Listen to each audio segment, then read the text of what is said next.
Inilah kisah seorang pria yang menyangka Allah tidak melihat dosanya, hingga cincin seorang nabi menunjukkan kebenaran yang mengerikan. Pada masa Bani Israel, hiduplah seorang laki-laki yang tidak dikaruniai anak. Kesepiannya berubah menjadi iri dan kegelapan di dalam hati. Suatu hari ia melihat seorang anak kecil bermain di jalan, dan bisikan buruk menyeretnya pada keputusan yang kelam. Ia membawa anak itu ke rumahnya, menghabisi nyawanya, lalu menyembunyikannya di gudang. Seorang perempuan yang mengetahui perbuatan itu menangis dan memperingatkannya dengan berkata, "Jangan lakukan ini, hentikan, ini dosa besar." Namun laki-laki itu menjawab dengan sombong, "Jika Allah hendak menghukumku, tentu Dia telah melakukannya saat aku berbuat." Perempuan itu tidak menyerah. Allah tidak membiarkanmu. Ketika kantong dosamu penuh, hukuman pasti datang.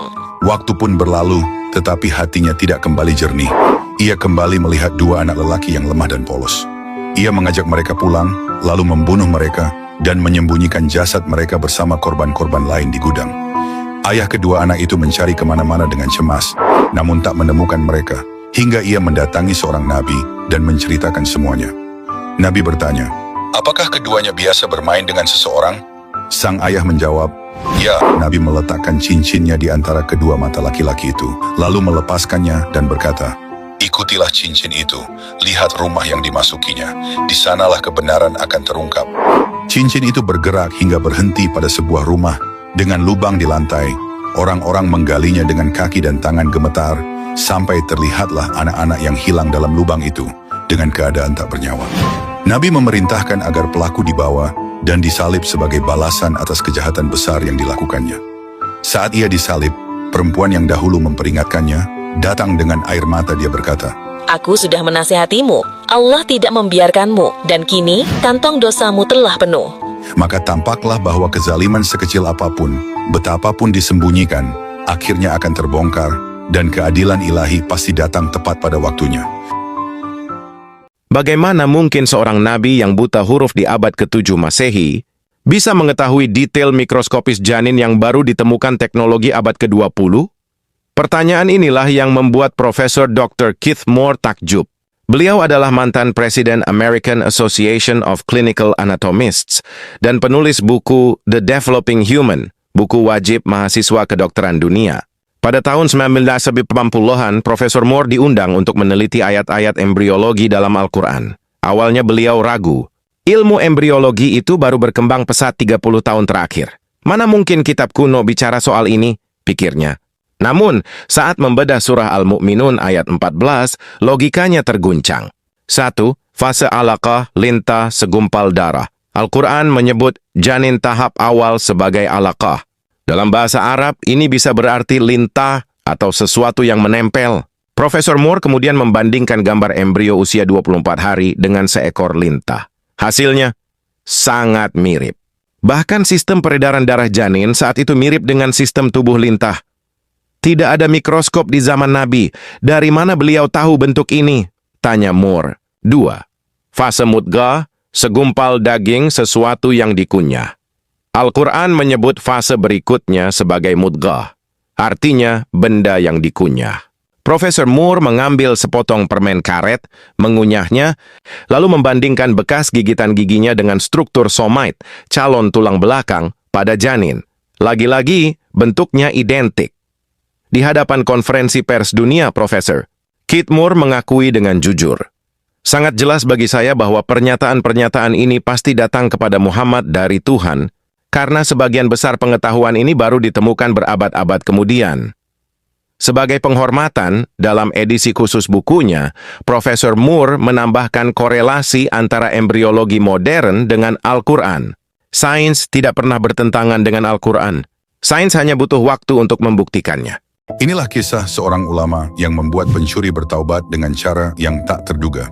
Kisah ini terjadi di wilayah Khorasan sekitar abad ke-3 Hijriah. Pernah hidup seorang ulama bernama Syekh Abul Hasan Kharaqani, seorang sufi besar dari Persia yang dikenal karena kesalehan, kelembutan hati, dan tutur katanya. Ia terkenal dengan ucapannya, "Siapapun yang datang ke rumahku, berilah ia makan dan jangan tanya apa agamanya atau statusnya."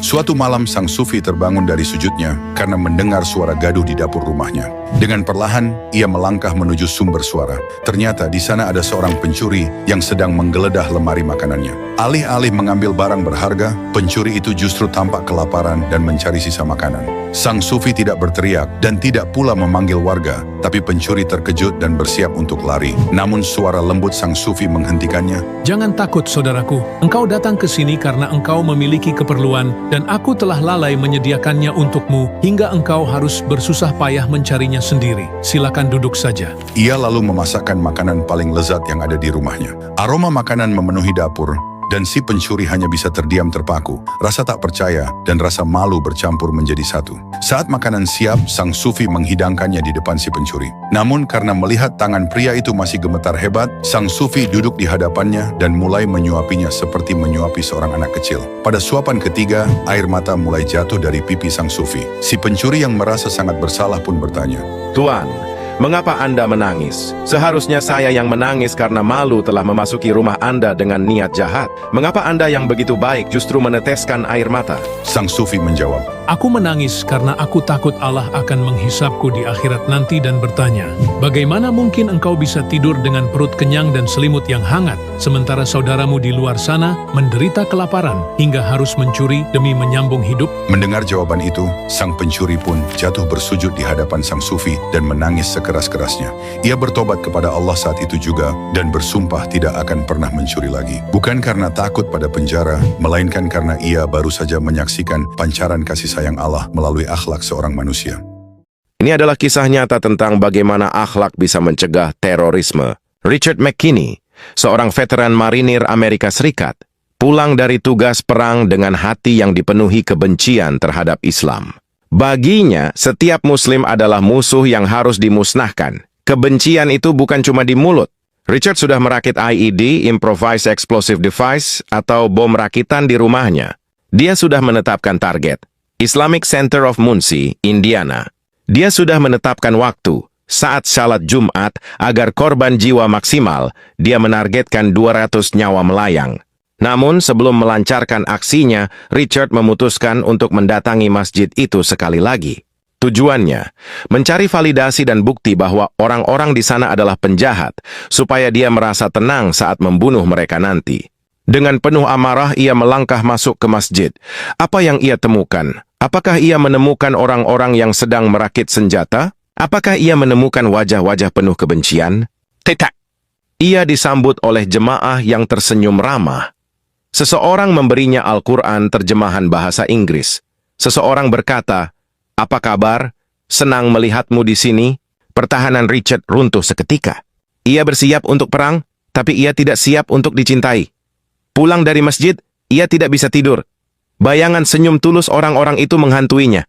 Akhirnya, bom yang sudah ia rakit itu ia hancurkan. Niat membunuh itu berubah menjadi niat untuk belajar.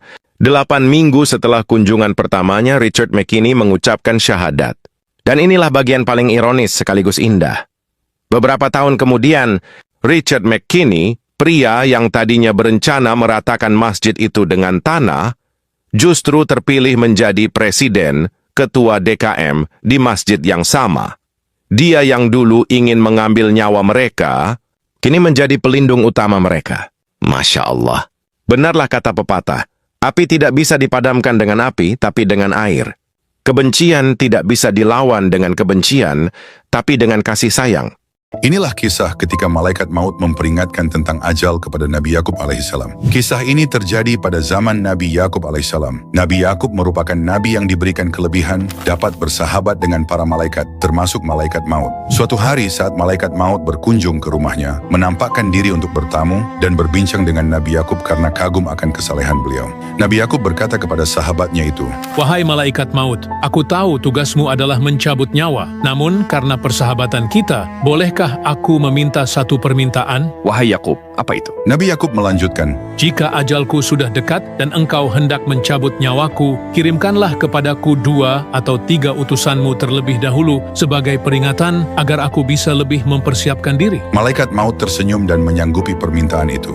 Baiklah, wahai Yakub, aku berjanji tidak akan mengambil nyawamu, kecuali setelah aku mengirimkan 2 atau 3 utusan kepadamu. Tahun demi tahun berganti, dan usia Nabi Yakub pun semakin menua. Nabi Yakub menjalani hari-harinya dengan ibadah, hingga suatu hari malaikat maut kembali datang. Nabi Yakub menyambutnya dengan hangat dan bertanya seperti biasa. Wahai sahabatku, kedatanganmu kali ini apakah sekadar bertamu atau untuk mencabut nyawaku? Malaikat maut menjawab dengan nada serius. Aku datang untuk mencabut nyawamu, wahai Yakub. Nabi Yakub terkejut dan sedikit memprotes. Bukankah engkau sudah berjanji akan mengirimkan 2 atau 3 utusan sebelum benar-benar datang mencabut nyawaku? Mengapa kini engkau datang tiba-tiba tanpa satu pun utusan? Malaikat maut menjawab, Wahai Yakub, sesungguhnya aku telah mengirimkan ketiga utusanku itu, tapi manusia seringkali mengabaikannya. Wahai malaikat maut, siapakah utusan itu?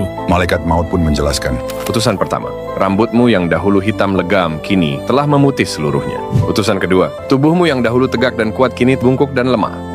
Utusan ketiga, pendengaran dan penglihatanmu yang dahulu tajam kini mulai meredup dan kabur. Mendengar itu, Nabi Yakub tertunduk lesu. Beliau menyadari bahwa tanda-tanda itu memang telah ada pada dirinya. Beliau pun menyerahkan jiwanya dengan penuh ketundukan kepada Allah Subhanahu wa Ta'ala. Inilah kisah seorang ahli ibadah yang salatnya sempurna namun tidak diterima karena suatu hal. Kejadian ini terjadi di kota Basra, Irak pada masa dinasti Umayyah sekitar tahun 100 Hijriah.